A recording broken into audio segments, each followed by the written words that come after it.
Oke, baik. Kita mulai kuliah kita hari ini. Assalamualaikum warahmatullahi wabarakatuh. Waalaikumsalam warahmatullahi wabarakatuh. Waalaikumsalam warahmatullahi wabarakatuh.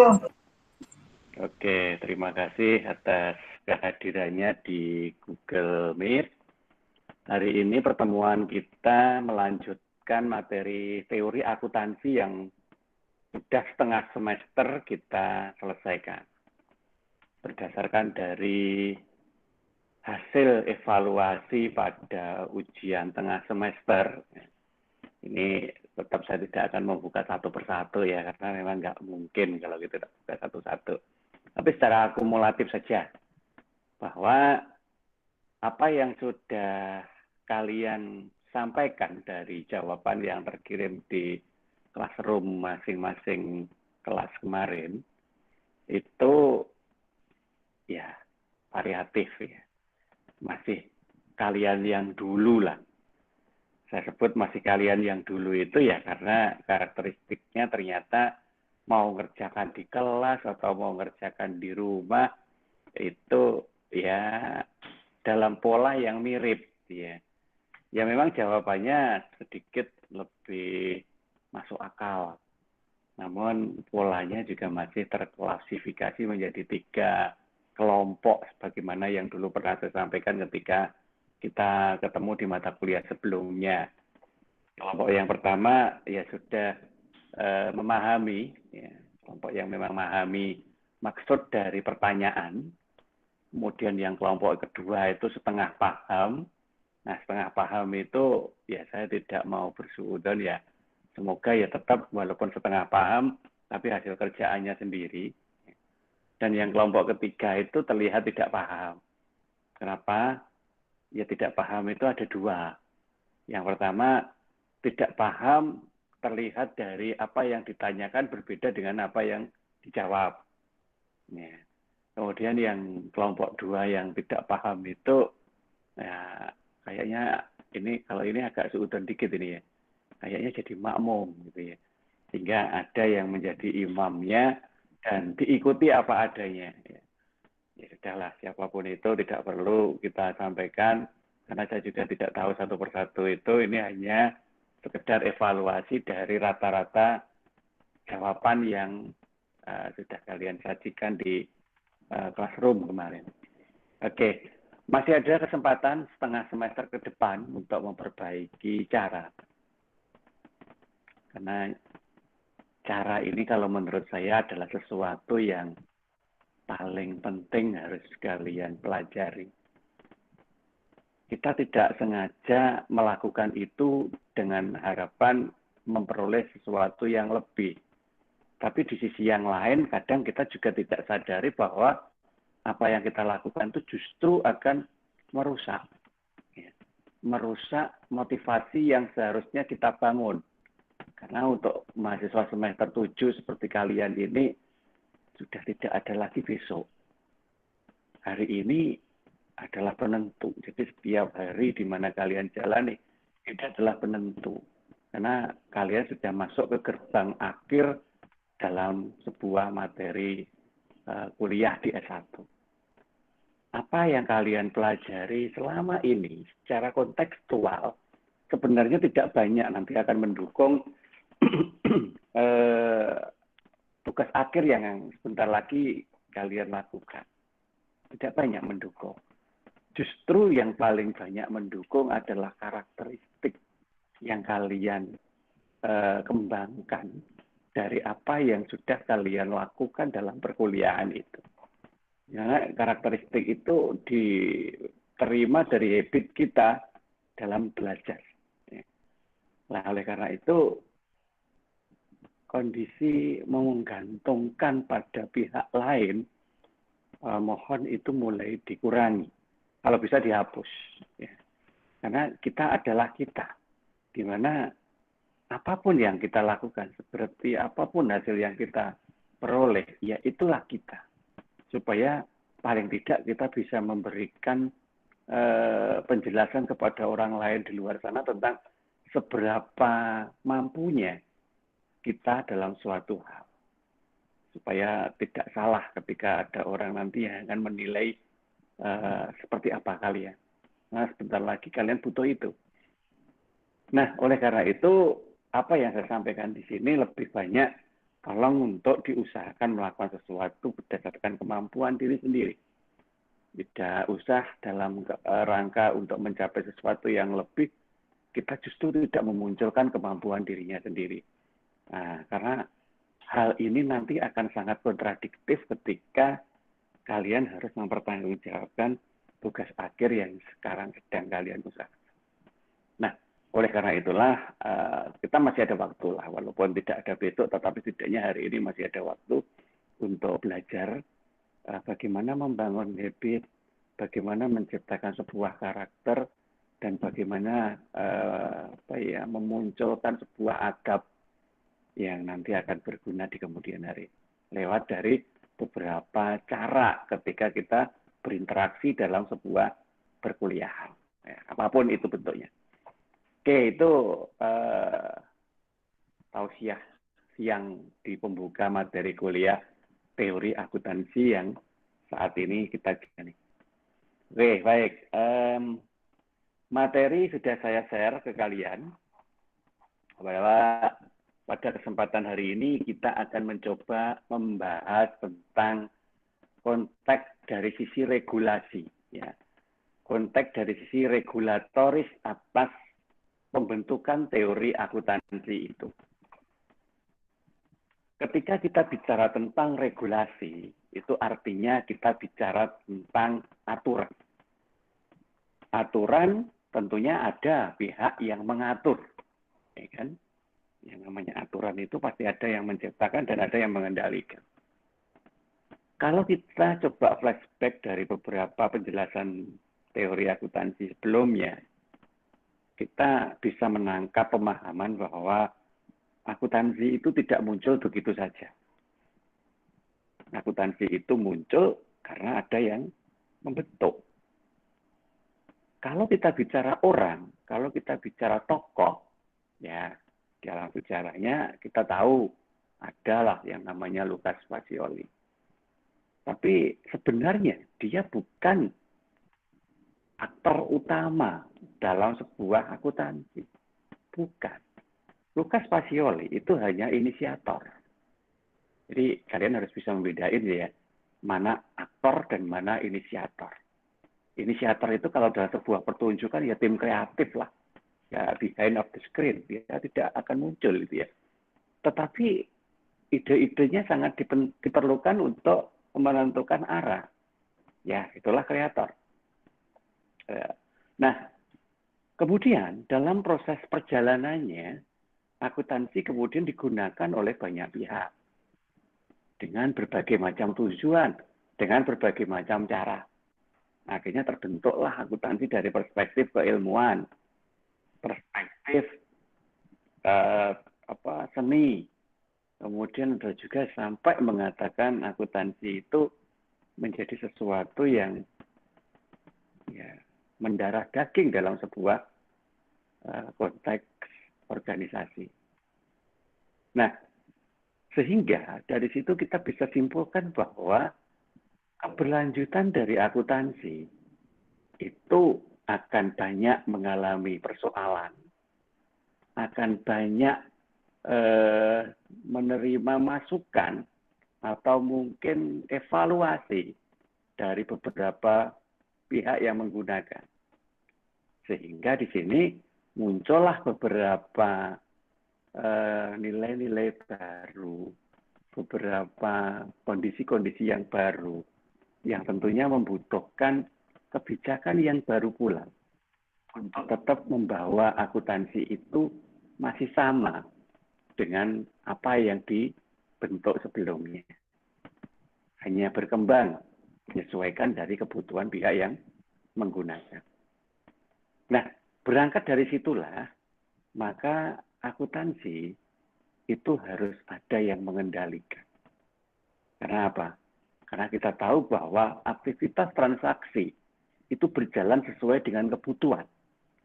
Dan kebutuhan itu berjalan terus-menerus sesuai dengan waktu. kita hanya bisa mengendalikan waktu, tetapi kita tidak bisa mengendalikan kebutuhan itu. Nah, karena itulah maka supaya akuntansi tidak melenceng dari konsep awalnya dan tetap mengarah kepada tujuan yang sama, maka ada aturan, ada regulasi yang dibangun dan dikembangkan supaya akuntansi itu masih tetap bisa digunakan. Sebab kalau itu nanti sudah mengarah kepada suatu kepentingan yang tidak universal lagi, maka hanya pihak-pihak tertentu saja yang akan mengembangkan, yang bisa memakai. Pihak-pihak lain mungkin tidak ada kebermanfaatan. Dan ini yang tidak boleh terjadi. Akuntansi harus terus berjalan dan bisa dimanfaatkan oleh siapapun yang memang berada pada sebuah aktivitas transaksional. Baik sebagai pihak yang melakukan transaksi atau pihak yang sekedar mencatat transaksi. Nah, oleh karena itulah nanti ada beberapa pihak yang terkait dalam pendekatan regulasi ini. Dan beberapa konteks teori yang dibangun untuk menciptakan regulasinya. Nah, ini semua tidak lepas dari apa yang kita ketahui dari sebuah standar akuntansi. Kalau pada awalnya kita menganggap bahwa semua aturan akuntansi itu ada di standar, ya, secara prinsip memang betul, ya. Namun tidak sekedar standar, karena standar itu mati, ya, dia hanya catatan, gitu. Yang hidup di sini bukan standarnya, tetapi adalah kondisi ekonomi yang terus berjalan. Inilah yang membuat akuntansi itu hidup. Karena dengan berjalannya kondisi ekonomi, berarti terjadi transaksi-transaksi baru yang bisa jadi belum pernah ada sebelumnya. Nah, oleh karena itulah akhirnya akuntansi bisa berkembang. Oleh karena itulah maka hakikat dalam sebuah standar akuntansi ini mutlak harus kita pahami supaya kita tidak terjebak mengkondisikan yang namanya transaksional yang ada di dalam proses perekonomian itu sesuai dengan standar. Karena kadang kalau kita itu terlalu saklek dalam memahami standar, maka aktivitas transaksionalnya ya hanya kita lakukan yang sesuai dengan standar, yang tidak sesuai dengan standar tidak kita lakukan. Dan itu salah. Sebab kalau kita melakukan hal seperti itu, berarti akuntansi tidak berkembang. Ya. Standar itu hanya memberikan pedoman. Jadi rule, ya, ketentuan baku. Supaya apa? Supaya ada kesamaan persepsi dalam membuat informasi. Sehingga dalam melaporkan terjadi prinsip kehati-hatian. Nah, ketika di laporannya itu sudah ada prinsip kehati-hatian, hal yang sama juga terjadi ketika nanti ada yang memeriksa. Ya, dia melaporkan dengan menggunakan standarisasi yang pasti, memeriksa dengan standarisasi yang pasti, maka dalam proses dua arah tersebut sama-sama sudah menciptakan prinsip kehati-hatian. Nah, akibatnya apa? Akibatnya kita bisa memberikan informasi yang akurat terkait dengan beberapa hal dalam konteks transaksional tersebut. Misalkan, cerminan atas regulasi yang dibangun oleh sebuah institusi itu, sebuah lembaga itu. Regulasinya seperti apa? Nah, tercermin di situ. Cerminan dari sebuah rencana program kerja dan rencana anggarannya. Cerminan dari sebuah kepatuhan terhadap regulasi ekonomi yang ditetapkan oleh pemerintah. Misalkan apa? Pajak. Nah, kelihatan semua di situ. Nah, oleh karena itulah, maka apabila nanti segala sesuatunya itu sudah sesuai dengan standar, maka proses pengembangan berikutnya itu sudah tidak lagi perlu berdebat terkait dengan bentuk. Karena bentuknya sudah jelas, ada standar. Tapi kita berdebat terkait dengan model, pola. Ya. Pola apa? Pola upgrade atau pola penyesuaian atau pola pengembangan dari apa yang sebelumnya sudah ada. Nah, inilah yang harus kita pahami bahwa keberadaan standar itu memang benar-benar bersifat sebagai sebuah kerangka, ya. Jadi sebuah aturan main. Sehingga pergerakan dari akuntansi ya tidak jauh dari standar itu kalau ingin dikembangkan. Tidak sampai melenceng, ya jauh, sehingga nanti kita tidak bisa lagi menganggap akuntansi itu wajar atau lazim. Ya. Nah, hal tersebut tidak lepas dari awal kali standar itu disusun, atau awal kali standar itu dibuat. Di mana di dalam sebuah standar itu memang dibuat sesuai dengan kondisi di mana akuntansi itu dipakai.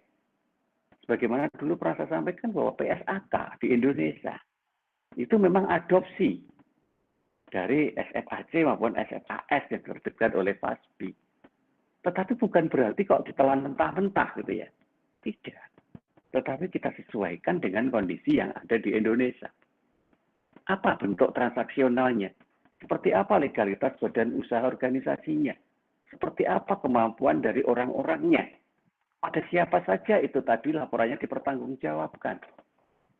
Sehingga dari beberapa aspek tersebut akhirnya standar itu diciptakan walaupun dia itu hasil adopsi tetapi lebih dikembangkan sesuai dengan kebutuhan atau kepentingan dari pihak yang akan menggunakan.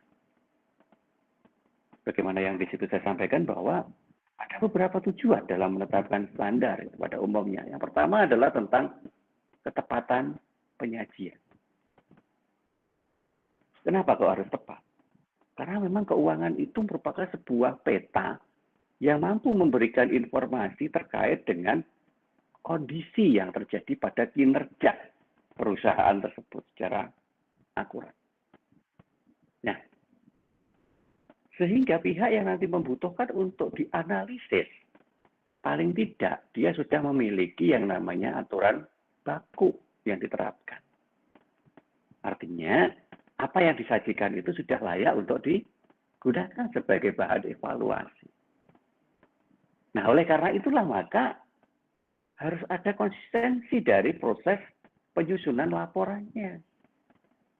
Maka kita mengadopsi yang namanya standar akuntansi. Karena di dalam standar akuntansi semuanya sama, ya, karena sudah terbentuk dalam sebuah standar, sehingga proses yang dilakukan sama. Nah, oleh karena itulah maka apa yang disajikan dengan cara yang sama.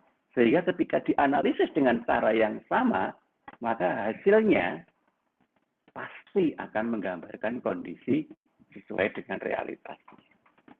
Bayangkan, kalau standarnya itu tidak sama, atau satunya pakai standar, satunya tidak. Bagaimana kita bisa memastikan bahwa hasil analisis itu benar? Kalau data yang kita analisis tidak standar. Nah, ini tujuan dari penetapan standar.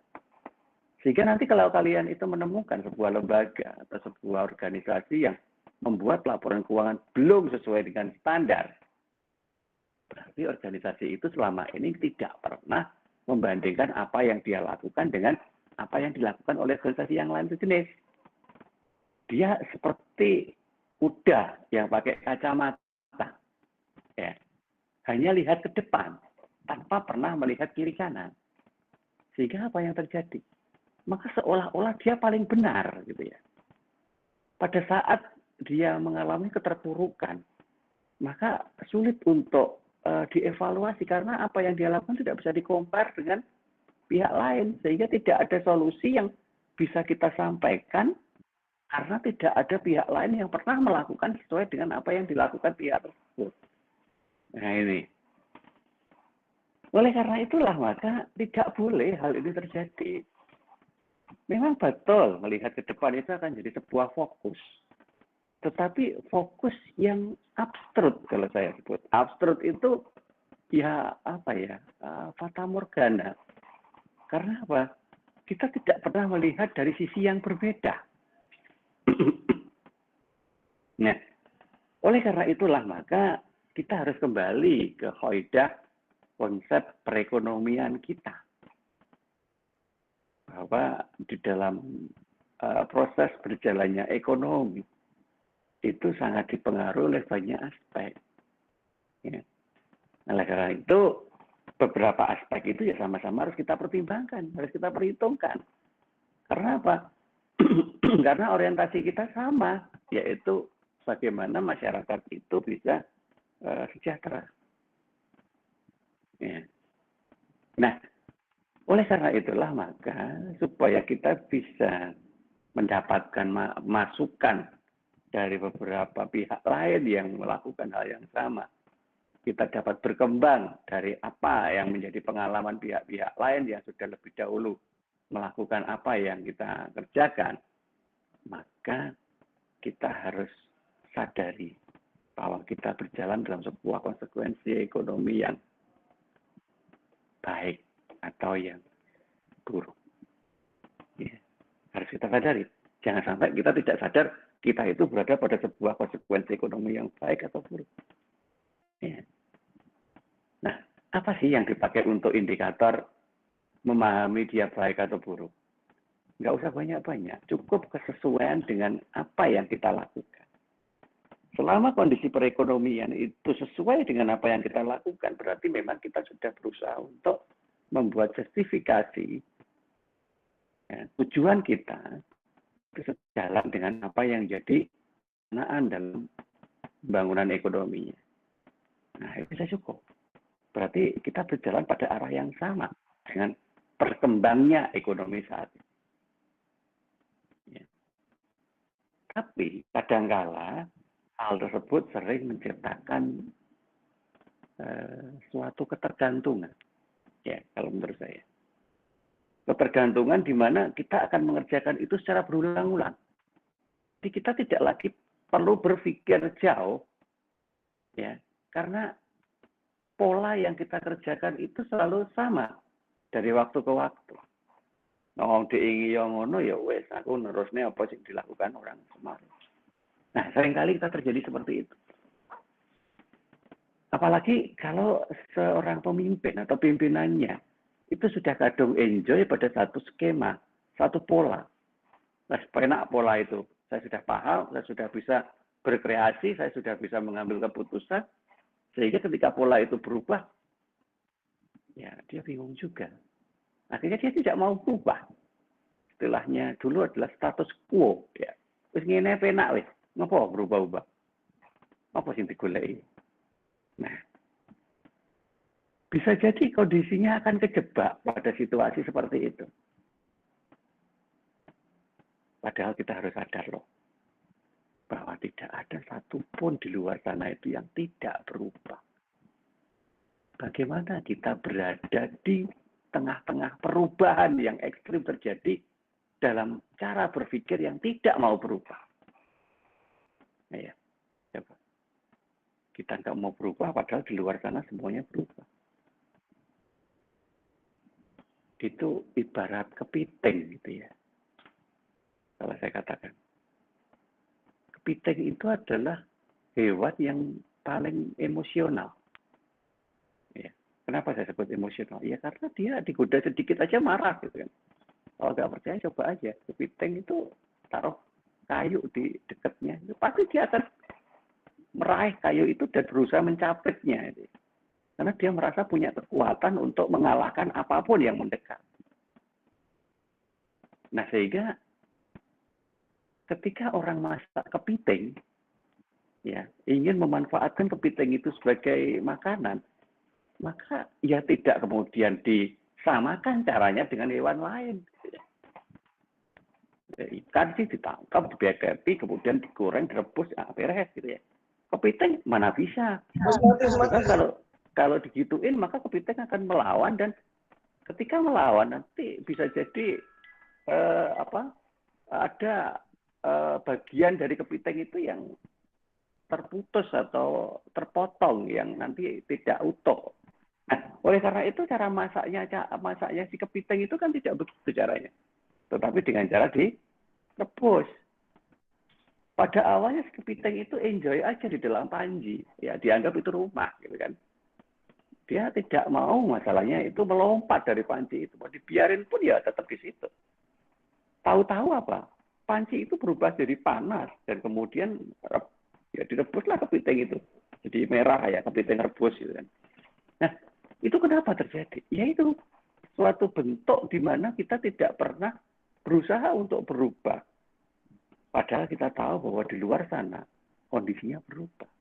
Maka kita akan jadi kayak kepiting rebus tadi. Ya, tahu-tahu matang misalnya. Tahu-tahu sudah kita tidak mampu untuk menjangkau. Loh kok? Nah, jadi begitu kalimatnya. Nah, untuk mengatasi hal tersebut, maka pada gilirannya kita harus berubah. Maka ya kita harus melakukan perubahan. Jikalau di dalam organisasi itu tidak bisa diarahkan pada sebuah perubahan, maka kita harus melakukan pendekatan yang ketiga, yaitu critical interpretatif. Apa critical? Ya mengkritisi, gitu kan. Mengkritisi itu tidak sama dengan menjelek-jelekan, loh ya. Nggak sama. Atau menganggap lemah semua hal yang kita lihat. Tidak. Critical itu hanya mencoba meluruskan pada bagian-bagian tertentu yang belum berubah, manakala kita sudah berada pada sebuah perubahan. Sehingga harus ada data yang kita interpretasi yang menunjukkan bahwa kita sudah ada pada zona yang berbeda. Dalam posisi kita belum mengikuti arah perubahannya. Ya. Yang paling sering berubah itu ya di aspek sosial. Gitu. Karena disitulah jumlah orang paling banyak berkumpul. Akuntansi adalah produk dari sebuah lingkungan. Ya. Sehingga ketika lingkungan itu mengalami perubahan, maka akuntansi juga harus berubah. Supaya apa? Supaya dia masih tetap bisa digunakan oleh lingkungan di mana digunakan. Kenapa ada akuntansi Islam? Ya karena banyak orang Islam di dunia ini yang ingin melakukan aktivitas sesuai dengan syariat. Maka akuntansi berubah menjadi akuntansi Islam. Walaupun juga masih ada yang konvensional. Kenapa masih ada yang konvensional? Ya karena sebagian dari mereka yang menggunakan konvensional itu masih berada pada kondisi lingkungan yang konvensional. Karena kita tidak mungkin menggunakan sesuatu yang sifatnya berdasar syariat pada suatu lingkungan yang tidak menggunakan syariat. Nah ini, disinilah bentuk critical interpretatif harus kita buat gitu, sebagai sebuah kepedulian kita atau pemahaman kita terkait dengan apa yang ada di akuntansi saat diterapkan. Nah, standarisasi akuntansi itu sebenarnya juga mengarah ke sana. Oleh karena itu seringkali kita menemukan ada standar-standar baru. Ada yang standar baru itu mengeliminasi standar yang lama. Contohnya PSAK 49. Yang kemudian diganti PSAK nomor 101 sampai 109 gitu. Nah, itu mengeliminasi. Karena apa? Karena eranya sudah berbeda. Ada juga standar akuntansi yang sifatnya melengkapi. Nah, kalau melengkapi berarti standar yang lama itu masih dipakai, boleh, ya, masih boleh. Tetapi kemudian dilengkapi dengan standar yang baru, di mana kalau memang ada transaksional yang sudah tidak sesuai dengan standar yang lama, maka nanti akan dilaporkan dengan menggunakan standar yang baru. Nah ini adalah critical interpretatif. Nah, kalau kita sudah sadari, sudah ketahui bahwa kondisi yang terjadi dalam sebuah entitas itu seperti itu, maka sekarang kita juga harus paham siapa kalau begitu entitas yang berkepentingan di situ tadi. Oke, yang saya sampaikan tadi hanya dua entitas kalau kita terjemahkan, yaitu pihak yang menciptakan standar dan pihak yang menggunakan standar. Padahal nggak hanya itu toh. Oh yang membuat standar itu juga masih banyak kok. Tergantung dari standar apa gitu kan, di mana tempatnya. Apalagi yang menggunakan, itu semakin banyak lagi. Yang pasti adalah beberapa hal bagaimana yang saya sampaikan di sini. Yang pertama, individual, akuntannya. Jelas, akuntannya berkepentingan untuk membuat laporan. Di mana laporan itu nanti akan diperiksa, diaudit, ya kan, oleh KAP. Oleh karena itu, si individual itu harus menyesuaikan dengan standarisasi yang digunakan oleh KAP untuk mengaudit. Kalau kita berada pada perbankan, ya maka kita harus pakai akuntansi perbankan. Tetapi kalau perbankannya adalah perbankan syariah, ya maka kita harus pakai akuntansi syariah. Nah, seperti itu maksudnya. Kalau kita ada di koperasi, ya jangan pakai perbankan, pakai koperasi. Ya. Kalau kita ada di EMKM, ya jangan pakai koperasi, pakai akuntansi EMKM, etap, SK etap. Nah, inilah yang kita sebut dengan nama individu. Kemudian kalau kita melibatkan sebuah lembaga, ya ini kita bicara secara internasional ya, maka muncullah ICPA, American Institute of Certified Public Accountant.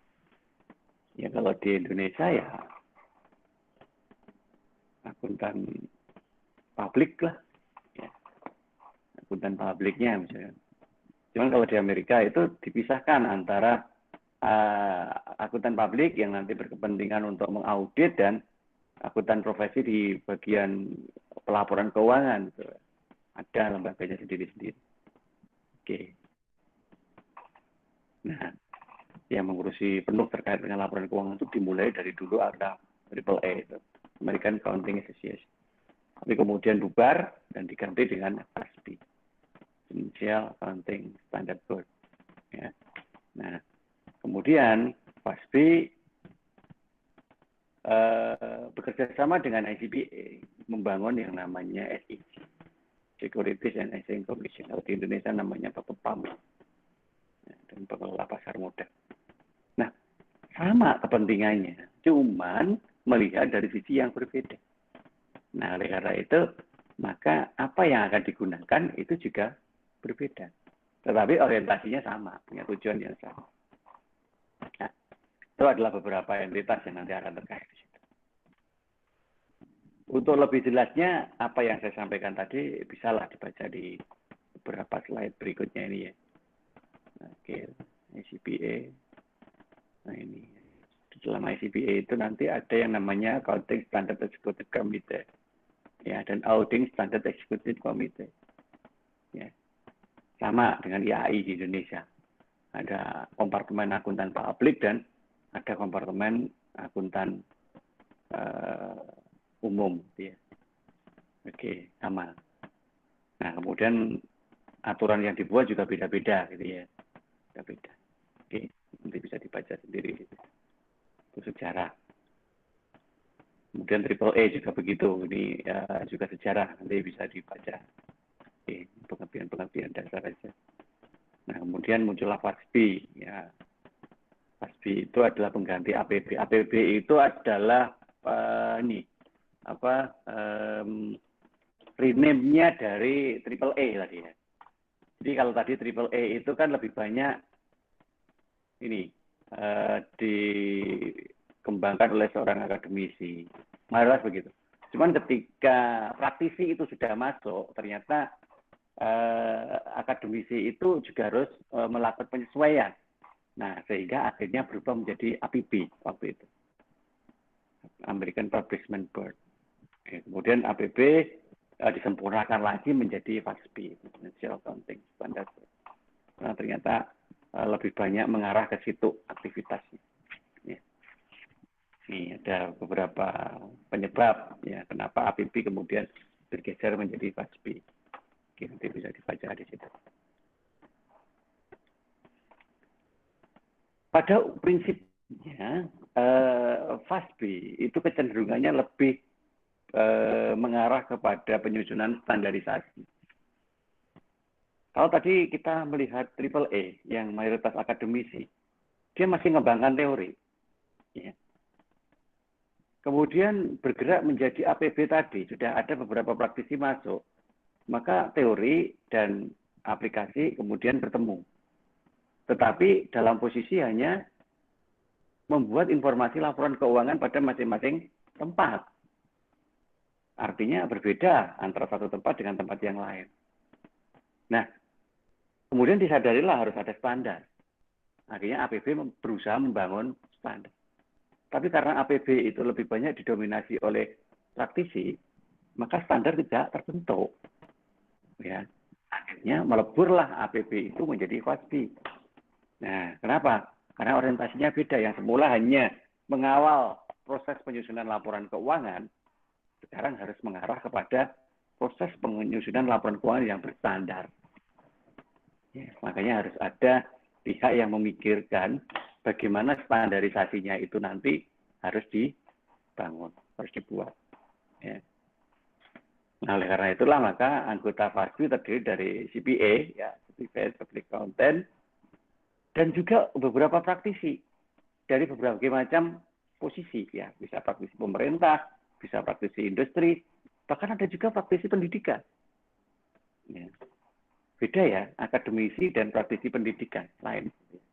Kalau akademisi itu pihak yang lebih banyak mengajar lah ya. Tetapi kalau praktisi pendidikan itu yang memang menjalankan manajemen dari pendidikan itu. Nah, jadi begitu. Oke. Nah, anggota FASBI tidak boleh menempati posisi semula dipekerjakan secara full time. Jadi kalau yang lain tadi sifatnya hanya bisa kobre gitu ya. Nah, jadi pekerjaan sampingan. Nanti nyambi-nyambi begitu. Nah, tetapi ketika sudah masuk ke FASBI supaya fokus, maka harus berubah menjadi sebuah lembaga khusus sehingga orang-orang yang ada di situ itu bukan orang-orang sambilan gitu. Tetapi benar-benar orang yang bekerja di tempat itu. Ya, full time. Kontrak setelah 5 tahun. Tetapi nanti dalam masa 5 tahun berikutnya ya kalau kinerjanya bagus bisa diusulkan untuk dipilih kembali. Oke. Nah, ada beberapa hal penting ya, dari beberapa orang itu tadi yang menjadikan sebuah dasar dalam membuat kebijakan dalam FASBI. Ya. Yang pertama adalah keterlibatan secara parsialnya. Ya. Walaupun pada prinsipnya tadi anggota FASBI itu harus orang-orang yang memang full time di situ. Tetapi ada juga full time-nya itu yang parsial, itu 5 tahunan tadi. 5 tahun saya bekerja di sini, 5 tahun kemudian atau 5 tahun sebelumnya kita berada di tempat yang berbeda. Nah, itu namanya adalah keterlibatan parsial. Oke. Kemudian adalah partisipasi bebas. Ya. Di mana partisipan FASBI mempunyai perbedaan waktu dan usaha dalam memberikan masukan. Nah, kenapa kok begitu? Ya itu tadi.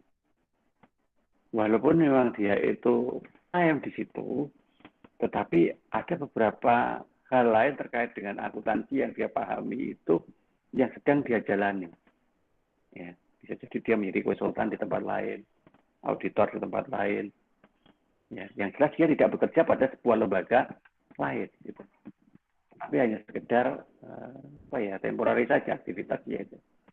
Nah, walaupun temporary, tetapi kan tetap menyita waktu. Sehingga untuk bisa memberikan kontribusi dalam pengembangan, itu ya harus disepakati dalam sebuah waktu-waktu tertentu. Ini tidak setiap saat gitu ya. Nah, karena apa? Ya memang masih boleh melakukan partisipasi secara bebas seperti itu. Oke, kemudian adanya informasi asimetri. Nah ini, yang namanya orang dengan latar belakang yang berbeda-beda, tentu mempunyai kemampuan yang tidak sama. Apalagi kalau dia itu adalah partisipan bebas, yang mana tidak setiap saat bisa bertemu untuk berdiskusi, menyamakan persepsi. Nah, akhirnya apa yang terjadi? Artinya terjadi ketidakseimbangan antara cara satu orang dengan orang yang lain dalam mengatasi sebuah permasalahan laporan keuangan. Ada yang lebih bagus, kompleks, detail, ada juga yang simpel, gitu ya. Tapi orientasinya sama, gitu ya, membuat informasi yang sama, tapi dilakukan dengan cara yang berbeda. Nah, pola seperti ini sangat berpotensi menciptakan yang namanya informasi asimetri. informasi yang tidak komplit. Ya kan? Yang satu itu mampu memberikan informasi yang komplit karena memang dia punya basic yang kuat, yang punya pengalaman yang lama, sehingga apa yang dia lakukan itu lebih detail. Tapi di sisi yang lain ada satu lagi yang ya sekedar hanya menjalankan tugas untuk membuat. Nah, sehingga ada informasi yang terlewat, tidak tersampaikan di dalam laporan keuangan. Sedangkan yang komplit tadi bisa menyampaikan semuanya secara utuh. Sama-sama dibaca orang di luar sana, maka yang satu merasa ada yang kurang, yang satu merasa cukup. Nah, ketika yang kurang informasi tadi bertemu dengan yang cukup dan mendiskusikan hal yang sama, maka kan ada sesuatu yang tidak sinkron di situ. Karena ada informasi yang tidak sama yang dibawa oleh masing-masing orang akibat cara melaporkan yang berbeda-beda tadi. Nah, ini berpotensi terjadi. Oke. Nah, selain itu, memang ada skenario yang telah ditentukan oleh pimpinan dalam membatasi informasi. Supaya apa? Ya, supaya tidak terlalu vulgar. Ya. Karena informasi itu kan multitafsir. Kalau nanti terlalu vulgar, ya bisa jadi informasinya ditafsirkan pada yang semakin mengarah ke kesalahan. Angel itu diperbaiki kalau sudah seperti itu. Nah, kemudian ada juga pihak-pihak tertentu yang bersifat oportunis. Isinya kok pengen mempengaruhi orang lain untuk mengikuti apa yang menjadi keinginannya. Ya, itu orang-orang oportunis. Ya. Orang-orang oportunis seperti ini biasanya terlihat sangat aktif, sangat berkontribusi dalam menyusun sebuah informasi. Namun, sekali lagi bisa jadi orang-orang yang oportunis tadi, ya karena karakter tadi ya, belum tentu dia memiliki informasi yang sama, informasi yang kuat. Bisa jadi karena karakternya yang oportunis tadi, maka dia memodifikasi informasi itu supaya seolah-olah menciptakan suatu informasi baru yang ya menarik gitu kan, karena baru. Kalau yang lama kuno, nah, akhirnya dia mengubah yang kuno itu menjadi baru, maka seolah-olah menjadi informasi yang belum pernah ada. Padahal ya itu just new book in all cover gitu ya. Ya, buku lama dalam sebuah cover yang baru. Nah, inilah orang-orang oportunis. Nah, segala sesuatu terkait dengan karakteristik itu terjadi di situ. Sehingga apapun yang kemudian menjadi sebuah standarisasi yang terbentuk, ya tetap aja dipengaruhi oleh karakter-karakter seperti tadi. Nah, ini dalam sebuah konteks dalam PASBI. Kemudian lembaga yang berikutnya adalah SEC, Securities and Exchange Commission, atau tadi saya sampaikan kalau di Indonesia namanya Badan Pengawas Pasar Modal. Ya. Lembaga ini bertanggung jawab untuk menyelenggarakan administrasi yang mengatur sekuritas dengan legalitas hukum yang pasti dan sesuai dengan apa yang diungkapkan oleh perusahaan. Tentunya di Amerika. Nah, ini SEC gitu ya. Seperti itu. Nah, aturan yang dipakainya adalah yaitu undang-undangnya, gitu ya, Securities Act, Securities Exchange, Public Utility Holding. Pada prinsipnya itu semua adalah aturan main ya, yang dibentuk oleh SEC itu dalam mengendalikan bursa. Ya, bursa di New York ya. Tahu ya, New York Stock Exchange. Nah, aturan-aturan inilah yang nanti akan jadi regulasi ya, untuk mengatakan bahwa apa yang ditransaksikan itu legal atau tidak. Kalau memang sudah mengikuti ya legal, ya kalau tidak mengikuti ya tidak legal. Sehingga kadang-kala kalau kita lihat orang lebih baik diem menunggu aturannya apa baru jalan daripada dia membijaki sendiri tetapi bisa melakukan lebih cepat.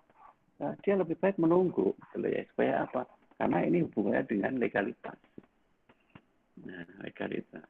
Ada juga investment company X. Itu kalau kita ingin menentukan apa ya perusahaan investasi ya, mulai pendaftaran perusahaan investasi, kemudian penasihat investasi, ya. Oleh karena itulah nanti akan tercipta hubungan yang lebih jauh antara PASBI dan SEC. Ya. Sama-sama menerbitkan legalitas, tetapi yang diterbitkan beda. Tapi saling melengkapi. Ya. PASBI menciptakan legalitas laporan keuangan, SEC menciptakan legalitas dari transaksi investasi. Padahal transaksi investasi itu pasti butuh data dari laporan keuangan. Sehingga ketika data laporan keuangannya itu standar, maka transaksi investasinya itu akan profit. Nah, itu ya. Oleh karena itulah nanti muncullah yang namanya APB opinion yang tentunya akan mendukung teman-teman di dalam PASBI. Oke. Nah, semua lembaga tadi pada prinsipnya sudah membentuk cara untuk membuat informasi laporan keuangan kepada penggunanya. Nah, kalau kita bicara pengguna itu secara kelompok besar kita pisahkan jadi dua, yaitu pengguna langsung dan tidak langsung. Nah, coba kita lihat ya. Apa yang disebut pengguna langsung? Ya, mereka benar-benar memakai data laporan keuangan itu secara langsung untuk membuat keputusan. Jadi tidak boleh laporan keuangan itu sudah dihandle oleh pihak ketiga. Tidak boleh. Ya, apa adanya itu harus kita baca. Ya, contohnya siapa? Pemilik saham. Setiap akhir periode laporan keuangan dipublish, maka pemilik saham itu kemudian membaca data untuk melihat kinerja dari laporan dari perusahaan yang melaporkan. Tujuannya apa? Untuk memastikan potensi saham yang dia investkan di situ itu mampu menghasilkan dividen seberapa banyak. Menguntungkan enggak? Secara harga saham juga. Capital gain-nya gimana? Menguntungkan enggak? Nah, itu dia butuh secara langsung. Ya, tidak butuh pihak lain untuk menerjemahkan. Ya langsung aja dilihat. Kemudian dia membuat kebijakan. Kreditur. Ya, jelas. Karena dia yang menjadi penyandang dana dari operasional. Bisa jadi di dalam aktiva perusahaan itu mayoritas terdiri dari utang. Mungkin yang aktiva lancarnya atau aktiva tetapnya itu tidak banyak. Lebih banyak di aktiva yang bersumber dari kreditur. Nah, tentunya apa? Ya memastikan bahwa dana yang dikucurkan ke perusahaan itu kembali. Sehingga seperti apa mekanisme dari pengelolaannya harus jelas. Manajemen perusahaan. Ya, apalagi ini. Karena drivernya ada di sini. Mau diarahkan kemanapun, perusahaan itu ada di sini.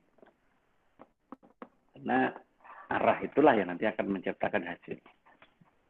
Perpajakan, jelas. Karena dia lembaga yang memang harus memberikan informasi terkait jumlah potongan akibat berada pada satu wilayah kerja yang menjadi tanggung jawab pihak otoritas perpajakan itu.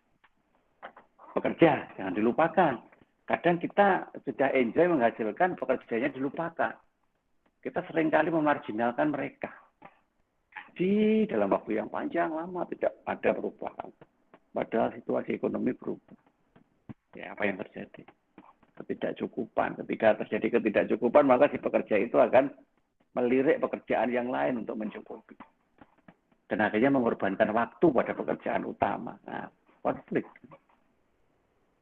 Nah, apalagi pelanggan, ya, karena pelanggan atau customer inilah yang menjadi raja.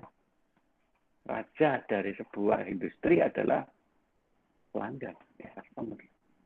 Makanya disebut customer is king, customer itu raja.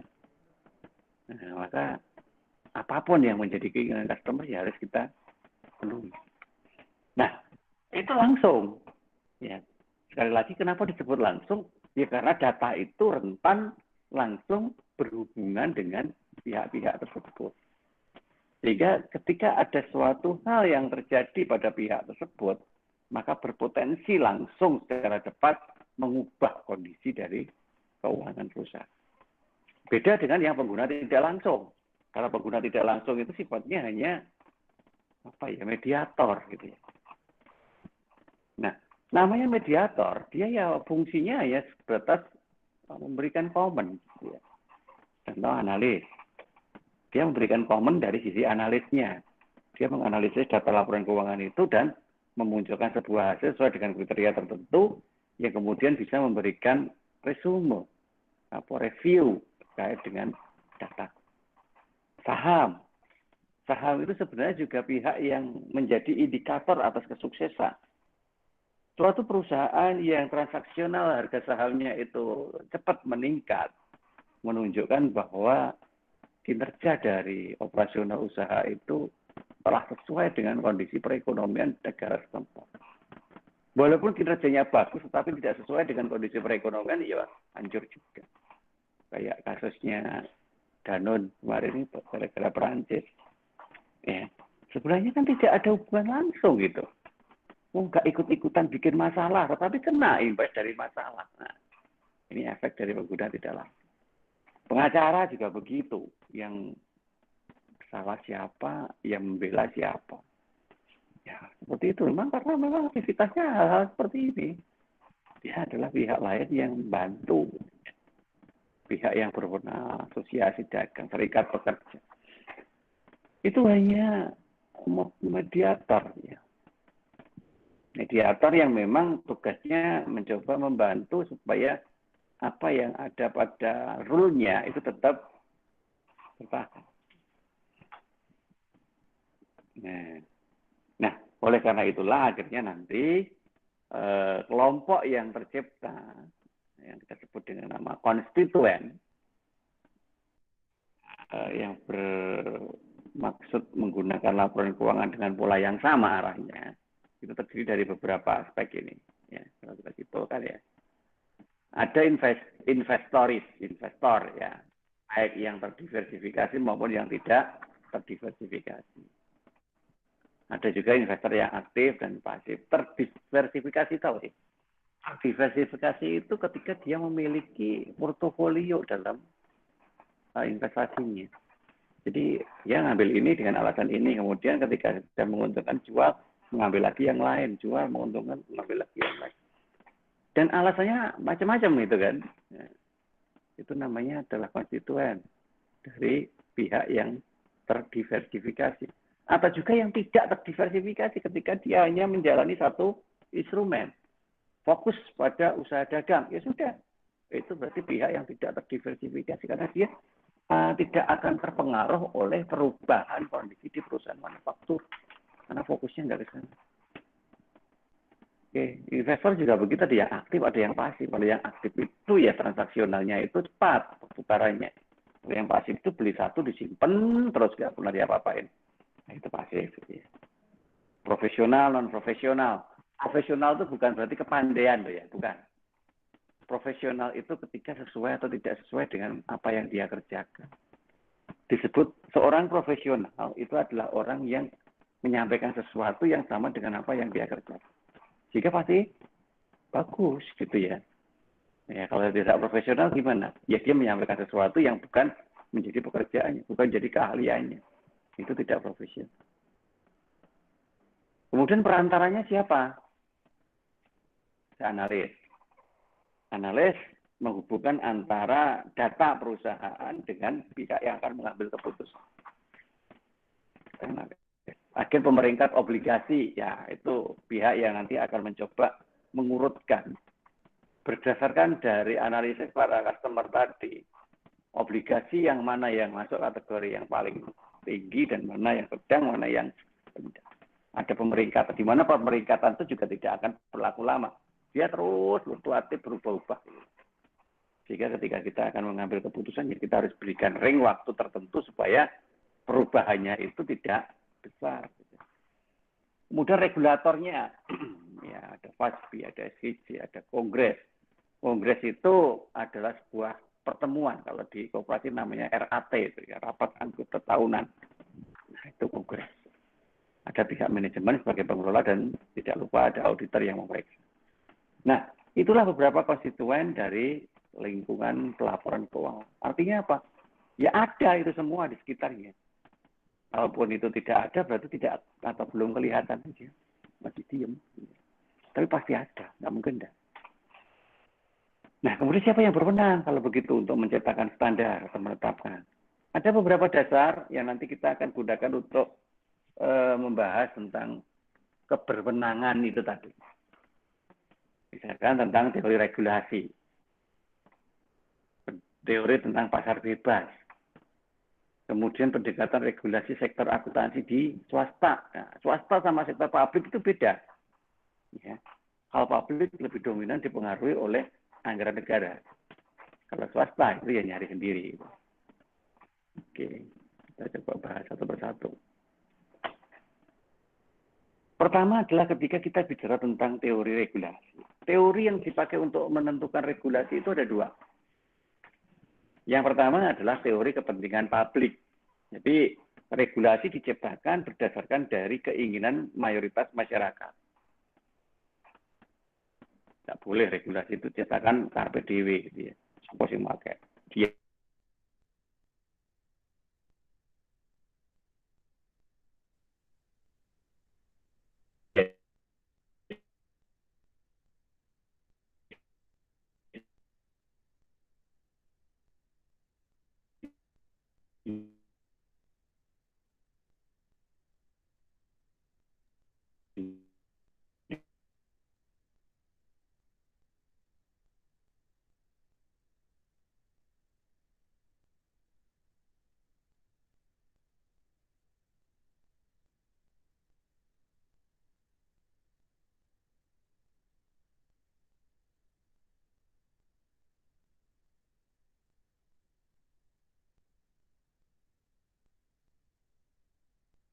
sendiri ya.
Hmm.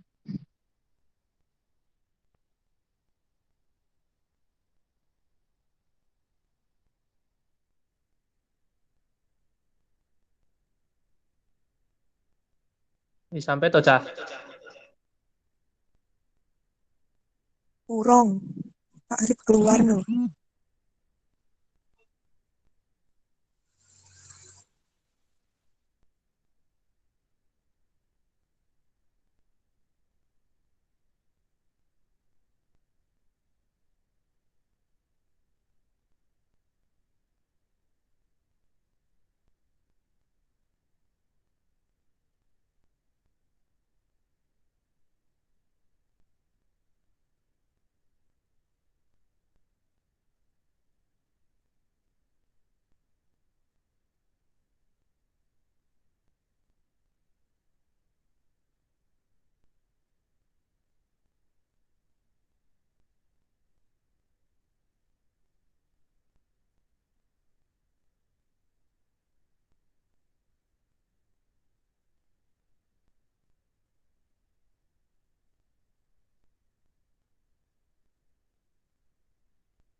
Ini paling ring.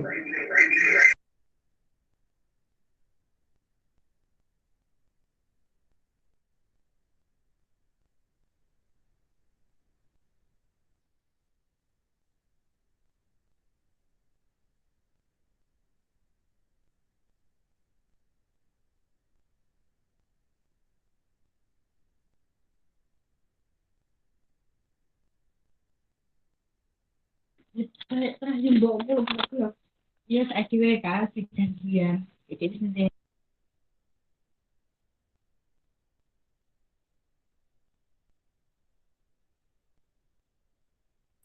Assalamualaikum warahmatullahi wabarakatuh.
Halo,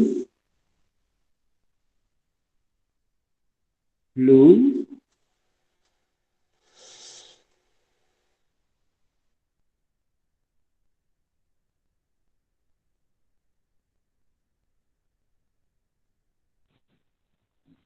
Selesai. Iya. Ipari mana nih? Abrar Rivanio Putra. Aku merindu. Iya. Iya. Abrar Rivanio Putra. Ku yakin kau tahu. Abrar Rivanio Putra. Kula Ridwan loh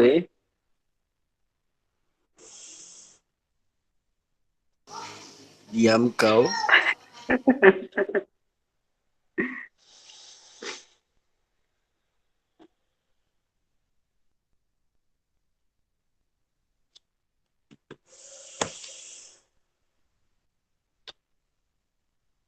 Posisi, Pak, posisi. Sekarang di rumah ini.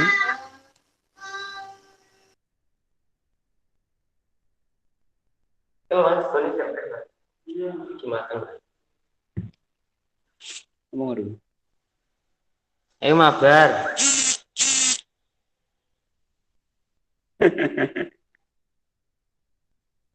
Suwen. Arif yang gitu Pak Arif. Direkam lu ngawre.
Yang perlu disampaikan terkait dengan apa yang kita bahas pada kesempatan yang hari ini, karena materi juga sudah saya sampaikan di kelas dan bisa dipahami. Jadi sebenarnya saya lebih senang kalau sifatnya itu diskusi sebenarnya. Oke, mungkin ada yang mau ditanyakan dari teman-teman yang ada di jauh, di non jauh di sana. Ini Pak, saya mau bertanya tentang Ya, Mas regulasi. Laude. Ini saya agak bingung nih Pak sama regulasi standar akuntansi sektor swasta. Di PPT saya baca dijelaskan bahwa pendekatan sektor swasta terhadap regulasi atau standar akuntansi itu bergantung kepada asumsi fundamental yang di mana itu bahwa kepentingan publik ya Pak, kepentingan publik dalam organisasi akan terpengaruhi dengan baik jika pembuatan standar akuntansi diserahkan pada sektor swasta. Itu mengapa bisa demikian? Mengapa pada pembuatan standar itu tidak diserahkan saja kepada sektor publik? Karena kita tahu sendiri bahwa sektor publik juga kan ya untuk mencerminkan kepentingan umum ya Pak, yang sudah didukung oleh undang-undang, mungkin seperti itu Pak. Oke, baik sekali Mas Laude Kafarudin. Oke. Memang ya dimanapun tempatnya insya Allah sama ya. Namanya sektor swasta dan sektor publik. Sektor publik di sini itu lebih mengarah ke pemerintahan ya. Seperti itu. Itu memiliki apa ya istilahnya? Cara berpikir juga bisa, memiliki habit juga bisa, memiliki budaya juga bisa, memiliki orientasi juga beda. Yang jauh berbeda. Jauh berbeda. Kenapa? Sebenarnya kalau menurut saya, itu asbabul nusulnya itu dimulai dari cara bertahan atau cara hidup dari masing-masing.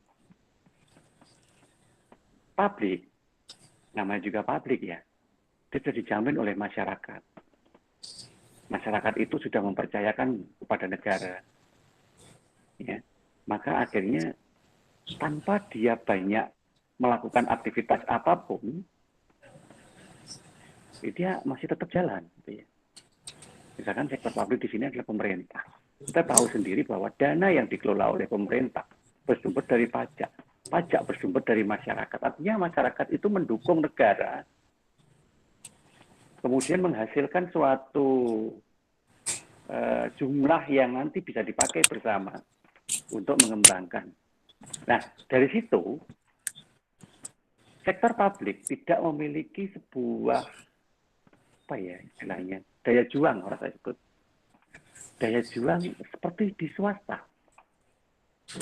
Karena di sektor swasta itu kalau dia tidak berpikir untuk bagaimana bisa survive, maka dia akan digantikan oleh yang lain dan bisa jadi mati. Ya.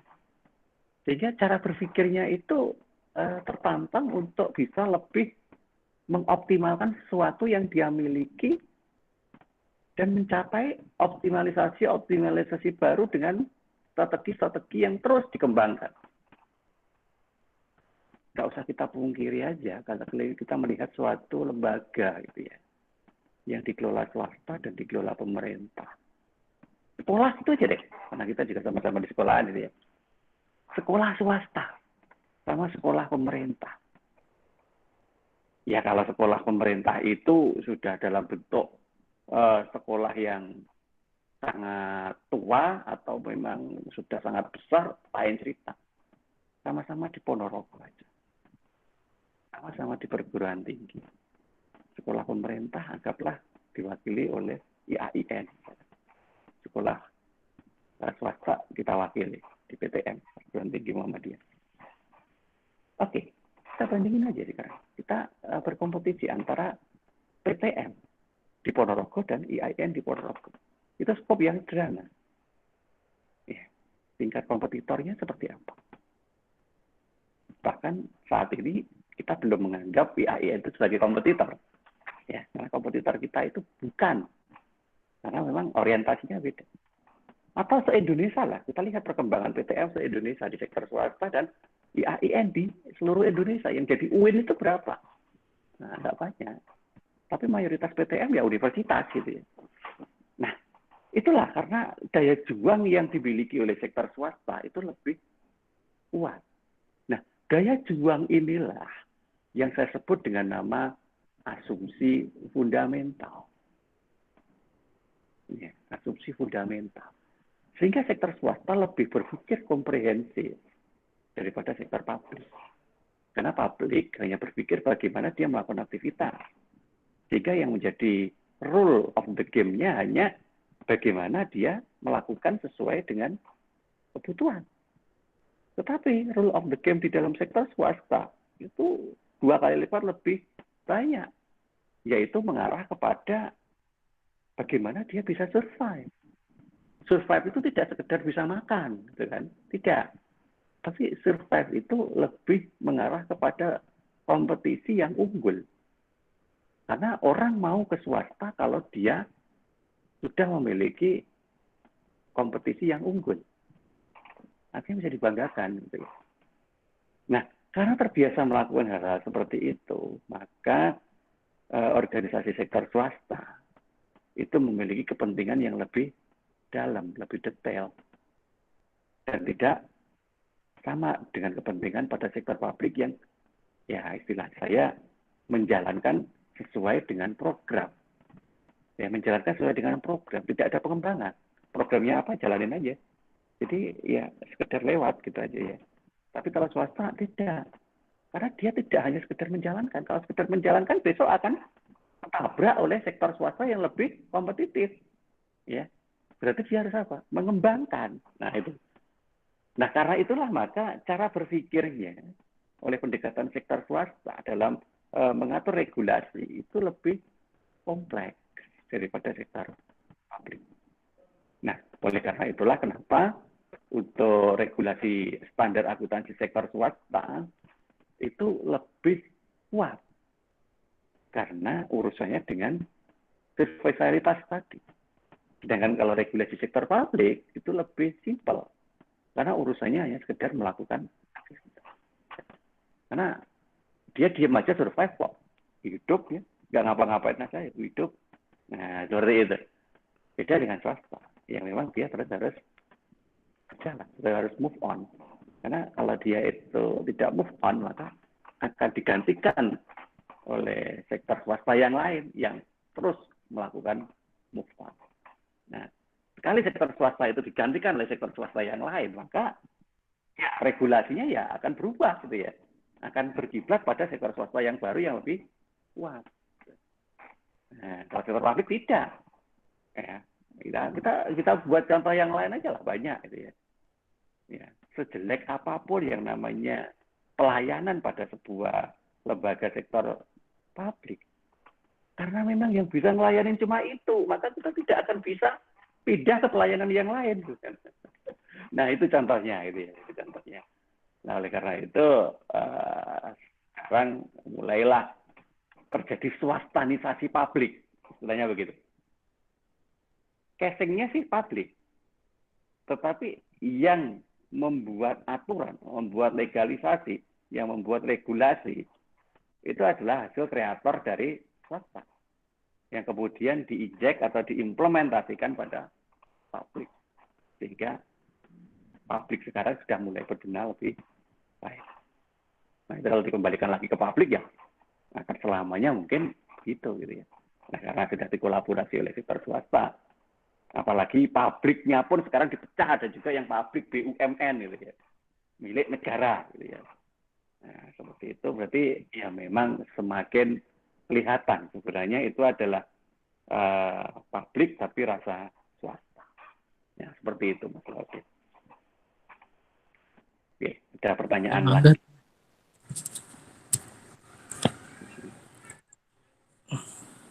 Oke, baik. Yang lain mungkin ada yang mau ditanyakan lagi?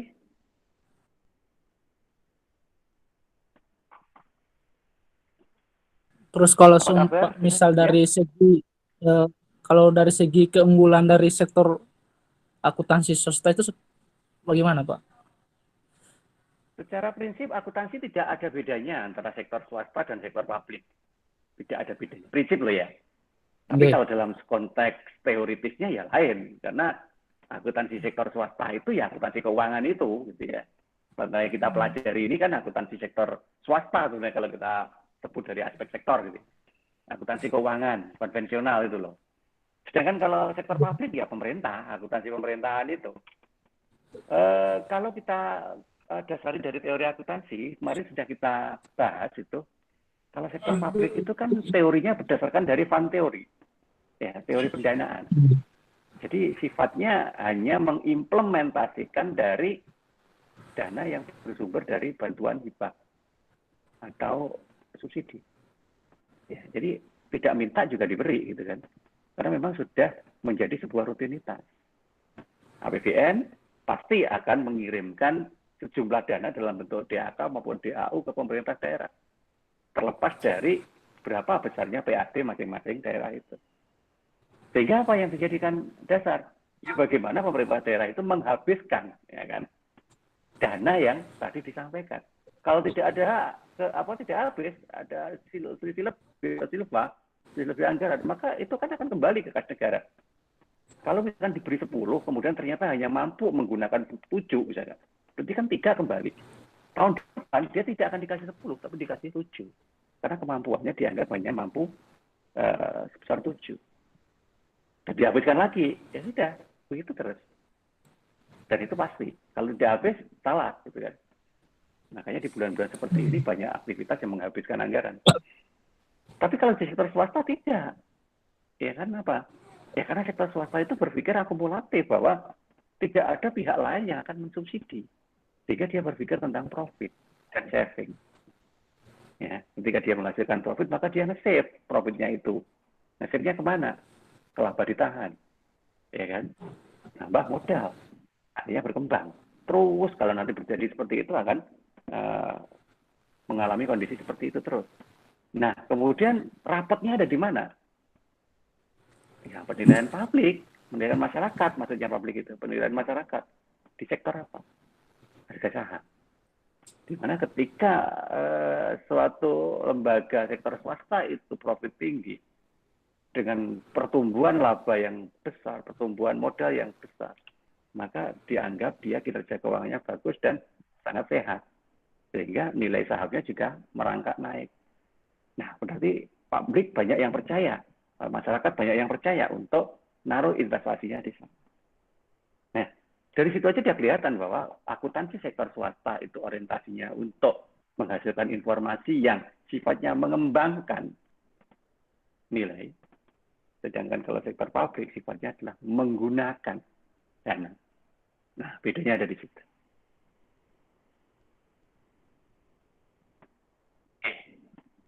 Ada lagi yang mungkin mau disampaikan, monggo. Terima kasih Pak atas. Baik, ya oke Mas. Apa kabar dengan skripsi kalian? Alhamdulillah Pak. Terhitung sampai hari ini saya koreksi mahasiswa angkatan 2017. Baru 3 orang. Dalam posisi saya sebagai pembimbing 1 untuk koreksi proposal. Ya, jadi saya kan juga nggak ngerti ya di pembimbing 1 yang lain. Cuma saya hanya menginformasikan di saya. Di bulan-bulan seperti ini, November, kalau kita bandingkan dengan tahun yang lalu, berita buruk, yaitu terjadi penurunan jumlah. Jadi kalau dulu tahun 2019 bulan November kayak begini, yang masuk ke saya sebagai pembimbing 1 itu sudah di atas 10. Ini berita buruknya baru 3. Tapi bukan berarti kalian salah, tidak ada yang salah di sini. Hanya mungkin perlu ada motivasi tambahan yang harus kalian miliki supaya ya mampu menambah kecepatan ya. Mampu menambah kecepatan. Monggo silahkan nanti gimana caranya itu customize sekali. Yang penting target selalu harus kita tentukan tanpa mengorbankan kualitasnya. Oke. Mayoritas masih bimbingan judul dengan saya termasuk Mas Fadli ya, barusan tadi kita mau menyampaikan apa Mas Fadli? Kemarin terakhir bimbingan judul dengan saya, oke. Ya, tak apa-apa lah. Yang penting progres jalan terus. Ya. Jangan sampai ada hari di mana kita tidak melakukan apa-apa. Itu pesan saya itu. Cepat atau lambat itu bukan hal yang penting. Ya, bukan hal yang penting. Yang paling penting adalah tiap hari selalu ada progres. Makanya buatlah time schedule atau rundown. Ya, monggo silakan bagaimana terserah dari kalian untuk pintar-pintarnya membagi waktu ini supaya terus berjalan. Tidak usah berpikir terlalu tinggi atas isi dari skripsinya, ya, tidak usah muluk-muluk, tidak usah terlalu perfectionist, nggak penting. Karena skripsi yang baik itu bukan itu. Ya. Skripsi yang baik itu adalah skripsi yang jadi. Bukan kata-kata saya itu aja. Ya, skripsi yang baik itu adalah skripsi yang jadi. Oke, mungkin begitu yang bisa saya sampaikan pada kesempatan siang hari ini. Insya Allah kita ketemu lagi pada kesempatan minggu yang akan datang. Yang belum absen, monggo silakan melakukan absensi. Yang sudah absen, ya terima kasih atas atensinya. Semoga apa yang kita bahas yang hari ini bermanfaat. Oke, baik. Nah, kita akhiri dari pembahasan materi kita. Assalamualaikum warahmatullahi wabarakatuh. Waalaikumsalam. Waalaikumsalam warahmatullahi wabarakatuh. Waalaikumsalam warahmatullahi wabarakatuh.